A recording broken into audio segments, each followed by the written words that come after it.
اس ملک کے اندر P T I کی leadership Pakistan کو تباہی کے دہانے پہنچانے میں جو گھناؤنا کردار انہوں نے ادا کیا ہے، وہ آج پاکستان کے لیے ایک بہت بڑا سوالیہ نشان بن چکا ہے۔ آپ سب اچھی طرح جانتے ہیں کہ جب ہماری حکومت آئینی طریقے سے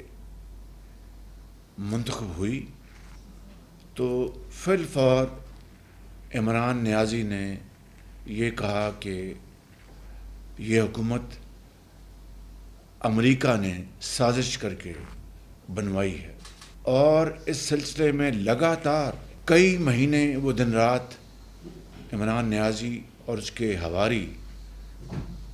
پاکستانی عوام کو باور کرانے کے لیے فحش اور انتہائی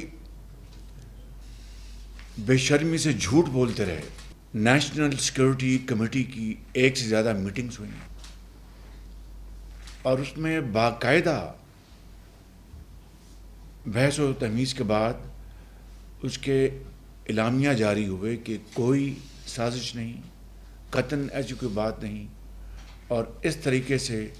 ہم امریکہ سے اپنے تعلقات خراب کرنے میں کوئی کسر نہیں چھوڑ رہے۔ بطور آپ کے منتخب وزیر اعظم کے، بطور وزیر خارجہ کے، اور سب نے درجہ بدرجہ اپنے تئیں پوری کوشش کی کہ اس ڈیمیج کو کنٹرول کیا جائے، اور امریکہ کے جو یہاں پر سفیر ہیں، امریکی جو وفود پاکستان تشریف لائے، میں ان سے ملا، وزیر خارجہ ملے، امریکہ گئے اور بھرپور کوشش کی کہ یہ جو ایک irreparable ڈیمیج کرنے کی ایک سازش کی گئی ہے اس کو کنٹرول کیا جائے۔ اور پھر ایک دن آیا، عمران نیازی گویا ہوئے کہ امریکہ نے کوئی سازش نہیں کی۔ اب مجھے بتائیں، یہ کوئی بچوں کا کھیل ہے کہ آپ عالمی سفارتکاری میں ایک ایسے ملک کے ساتھ تعلقات اگر ختم نہیں کر لیں تو